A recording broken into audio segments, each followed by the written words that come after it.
میں یہ واقعہ ہزاروں دفعہ سنا چکا ہوں، ہر دفعہ ہی ایسے رونے بیٹھ جاتا ہوں کہ پھر میں وہاں نہیں کھڑا ہوتا، پھر میں وہاں ابوا پہنچ جاتا ہوں، میں دیکھتا ہوں 6 سال کی عمر میں میرے نبی کو اللہ نے یہاں اتنا بڑا امتحان دیا کہ جنگل میں ماں کو موت دے دی۔ 25 سال کی عمر میں ماں مر گئی، اچانک مر گئی، کوئی بیماری نہیں، کچھ نہیں، جس کو آج ہم ہارٹ اٹیک کہتے ہیں، ہارٹ فیلئر کہتے ہیں۔ اتنا آخری جملہ کہا، کل حی میت و کل جدید بال وقد ولدت طہرا، بولا نہیں جا رہا تھا تو بجھتے بجھتے بھڑکتی شمع نے کہا، بیٹا ہر زندہ نے مرنا ہے، ہر جوانی نے ڈھلنا ہے، لگتا ہے تیری ماں کا آخر آ چکا ہے، لیکن میں نے ایک بچہ جنا ہے جو سارے عالم کو پاک کر دے گا۔ اور شمع خاموش ہوگی۔ کس طرح انہیں دفن کیا، میں وہاں کھڑا یہی سوچتا رہا کہ یہاں قبر بنائی کیسے ہوگی، پتھر ہیں، کوئی لوگ گزرے ہوں گے یا پتھر جوڑ کے۔ جب ام ایمن نوکرانی ساتھ ہیں، وہ ان کو لے کر نیچے اتری، اونٹنی کے قریب پہنچی تو آپ نے ہاتھ چھڑایا اور پھر بھاگے، پہاڑی پہ چڑھ گئے۔ ام ایمن پیچھے گئیں تو وہ منظر تھا کہ شاید اس وقت عرش بھی رو رہا ہوگا۔ اللہ کے نبی نے ماں کی قبر کو چمٹایا ہوتا سینے کے ساتھ، قبر پہ سے گرے پڑے۔ اور جب ام ایمن قریب آئیں تو وہ نوحہ کہہ رہے تھے کہ پتھر بھی پگھل رہے تھے کہ ماں جی آپ کو تو پتا تھا آپ کے سوا میرا کوئی نہ تھا، آپ مجھے چھوڑ کے کیوں چلے گئے، آپ مجھے چھوڑ کے کہاں چلے گئے۔ ام ایمن نے اٹھانا چاہا، انکار کر دے گا، میں نہیں جاتا، میں نہیں ماں کو چھوڑ کے جاتا۔ کھینچ کے لے گئی، گھسٹتا ہوا بچہ پہاڑ سے اتارا۔ 2 دن روتے روتے مکے کا سفر ہے، پھر کھانا بھی بند ہو گیا، پینا بھی بند ہو گیا، سوائے زمزم کے چند گھونٹ پانی کے سارا دن نہ کھاتے تھے نہ پیتے تھے، اکیلے بیٹھے رہتے، نہ ماں نہ باپ نہ بھائی نہ بہن۔ اللہ 57 سال کے بعد ماں کی قبر پر پہنچے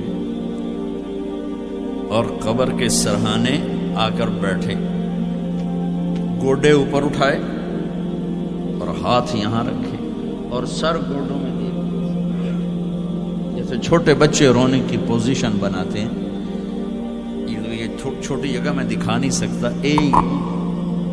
اور پھر جو رونا شروع کیا، اتنا روئے کہ ساری داڑھی سارا سینہ آنسوں سے بھر گیا، جیسے کوئی معصوم بچہ، جیسے 6 سال کا محمد رو رہا صلی اللہ علیہ وسلم۔ اتنا روئے کہ وجود ہل گیا، اور پھر فرمایا کہ میں آگے نہیں جاؤں گا، میں رات یہیں رہوں گا۔ تم کیا جانو رشتے کیا ہوتے ہیں، تمہیں صرف پونڈ گننے آتے ہیں۔ تم سے مراد میں بھی اور سارے بھی، کہ ناراض نہ ہو جاؤ، ساری امت کا یہی حال۔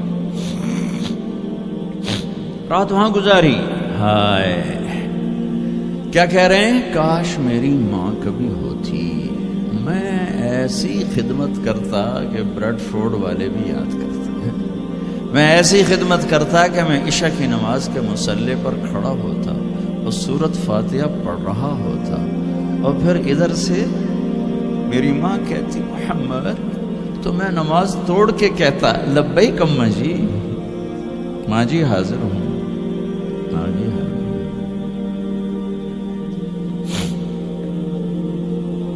مچھلی کھانا چھوٹا گناہ ہے، شراب بیچنا بڑا گناہ ہے، سود کھانا بڑا گناہ ہے، ڈرگ بیچنا بڑا گناہ ہے، چوری ڈاکے ظلم و ستم کیا امت نہیں کر رہی، بے گناہ قتل، جھوٹے الزام تہمتیں، کیا حشر کر دیا جنید جمشید کا۔ یہ اسلام ہے۔ اتنے نیک انسان، 17 سال سے اللہ کا نام لینے والا، اس پہ گستاخ کی تہمتیں، یہ امت کیا منہ دکھائے گی اللہ اس کے رسول کو، کہ جس نے منافقوں کو سینے سے لگایا۔ عبداللہ بن ابی جیسوں کے جنازے پڑھ دیں. کہاں چلے گئے, کہاں ڈوب گئے.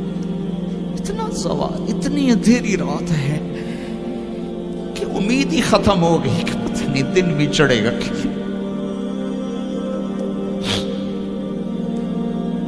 دین کے نام لینے والے جب دین کو ذبح کرنے پہ آ جائیں, ممبر پہ بیٹھنے والے جب نفرتوں کی آگ بھڑکانے لائے, کس سے غلطی نہیں ہوتی. ایک پاک انبیاء کی ذات ہے جن کی زبان پہ اللہ بولتا. باقی طارق جمیل روزانہ مجھے 40 سال ہو گئے بیان کرتے ہوئے, میں خطا نہیں کروں گا تو اور کیا کروں گا. مجھ سے پوچھو تو صحیح, میں غلطی سے کہہ گئے, جان بوجھ کے کہہ گئے, ہو سکتا میں نے غلطی سے کہہ دیا. اللہ نے توبہ رکھی ہے, کفر کی توبہ. یہ میں درد سے بول رہا ہوں, زوال ہے, زوال خوفناک زوال ہے. جب ممبر پہ بیٹھنے والے دین سے اتنے دور چلے گئے. طلحہ نے نبوت کا دعویٰ کیا اور لڑائی کی صحابہ سے.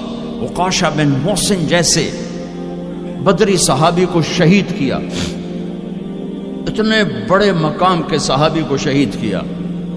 اور حضرت عمر کے زمانے میں توبہ کرنے آیا, آپ نے گلے لگا لیا, توبہ تو سب کفر کے نبوت کے دعوے.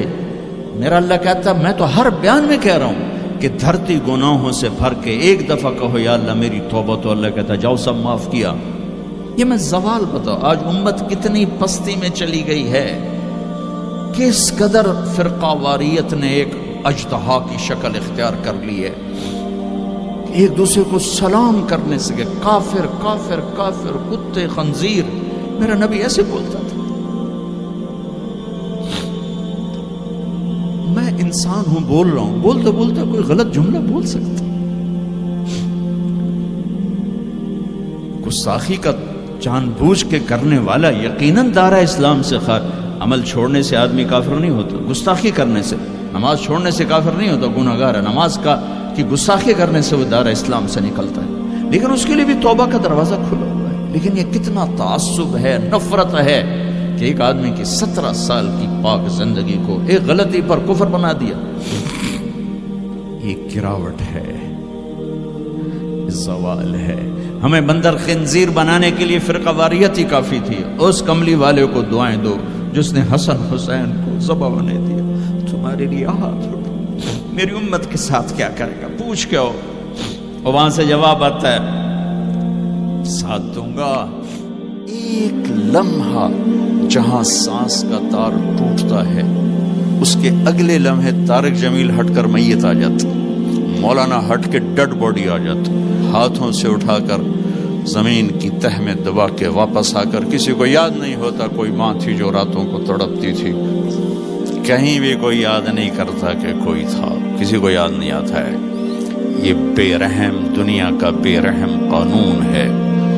لہذا جنہوں نے بے وفائی کرنی ہے ان کے لیے اس وفاؤں والے اللہ کو نہ چھوڑو. جنہوں نے بے وفائی کرنی ہے ان کی وجہ سے وفاؤں والے محمد مصطفیٰ صلی اللہ علیہ وسلم کا دامن مت چھوڑو. جس دن اللہ کے سامنے پیش ہونا ہے وہ میری آپ کی عزت اور ذلت کا فیصلہ ہے, کامیابی ناکامی کا فیصلہ ہے, بلندی اور پستی کا فیصلہ ہے, جنت اور جہنم کا فیصلہ ہے. یہاں چیزوں کو تولا جاتا ہے, لوگوں کو ڈالر میں تولا جاتا ہے, سونے چاندی میں تولا جاتا ہے, گاڑیوں گھر میں تولا جاتا ہے. وہاں اللہ عمل میں تولے گا, بول میں تولے گا, اخلاق میں تولے گا. یہاں چیزوں کا وزن ہے, وہ بے وزن ہو جائیں گی. وہاں اعمال کا وزن ہوگا جن کا آج کوئی وزن نہیں. میں گالی دوں کوئی نظر نہیں آتا, میں دعا دوں کچھ نظر نہیں آتا, جھوٹ بولا کچھ پتہ نہیں, سچ بولا کچھ پتہ نہیں, حلال کمایا کچھ پتہ نہیں, شراب بیچ کے کمایا کچھ پتہ نہیں ہے. دونوں طرح نظام چلتا ہے, شراب کے پیسے سے بھی گھر چلتا ہے اور محنت مزدوری سے بھی گھر چلتا ہے, لیکن اوپر ایک سسٹم چل رہا ہے. اقرأ کتابک کفی بنفسک اليوم علیک حسیبا. یہ پڑھ, تیری زندگی کی دیوار پر سب کچھ لکھا ہوا, تیری زندگی کی کاپی پر سب کچھ لکھا ہوا. آج عمل تو لے جائیں گے. فمن ثقلت موازینہ فاولئک هم المفلحون، جن کی نیکیاں بڑھ گئیں وہ کامیاب ہیں۔ ومن خفت موازینہ فاولئک الذین خسروا انفسهم فی جہنم خالدون، جن کی نیکیاں گھٹ گئیں وہ ناکام ہو گئے۔ یا ویلنا من بعثنا من مرقدنا، کہیں گے ہائے ہم اٹھائے ہی نہ جاتے، ہم اٹھائے ہی نہ جاتے۔ تو جب کسی کا اعلان ہوگا کس کی نیکیاں گھٹ گئیں، میرے نبی نے فرمایا کہ اس دن کا سب سے خوفناک ٹائم، سب سے خوفناک پیریڈ ہے جب اللہ بلائے گا طارق جمیل کو بلاؤ، زینب کو بلاؤ، فاطمہ کو بلاؤ، سکینہ کو بلاؤ، اسلم کو بلاؤ، شاہد کو بلاؤ، آتیتک، خولتک، انعمت علیک، تین باتیں اللہ فرمائے گا، تجھے دیا اور بہت کچھ دیا اور موت تک دیا۔ ماذا صنعت فیہا، آج کیا کر کے آئے ہو، کیا لائے ہو؟ نہ جھوٹ بول سکتا ہے نہ بھاگ سکتا ہے۔ این المفر، کدھر جاؤں؟ تو جس کا نصیب ہارا اس دن اور اس کی نیکیاں گھٹ گئیں اور اس کے گناہ بڑھ گئے تو ایک اعلان ہوگا، فلاں فلاں کا بیٹا بیٹی قد خفت موازینہ، نیکیاں گھٹ گئیں، شقی شقا، ناکام ہوگی۔ اللہ ہم سب کو اس ناکامی سے بچائے۔ یہ سب کچھ ہونے والا ہے، میں تھوڑا سا بتانا چاہتا ہوں کہ ہم کہیں آنکھیں بند کر کے نہ موت آ جائے۔ جب اس کی نیکیاں کم پڑیں گی تو مرد ہے یا عورت، اللہ کا اعلان ہوگا خذوہ، گرفتار کر لیا جائے۔ یہاں پولیس آتی ہے، ادھر سے پکڑتے، یہاں ہاتھ کر لیتے۔ اللہ کی پولیس آئے گی، یہاں سے نہیں پکڑیں گے، مجھے دیکھیں، یہاں ہاتھ ڈالیں گے، یہاں ایک فرشتہ یہاں ہاتھ ڈالیں گے، یوں کرے گا، یوں، یہ سارا جبڑا نکل کے وہاں تک چلا جائے گا اور ایسے گرے گا کلابازیاں کھا تو پھر اٹھ کے کہے گا رحم کرو، رحم کرو۔ وہ کہیں گے رحمان نے رحم نہیں کیا، ہم کیسے کریں؟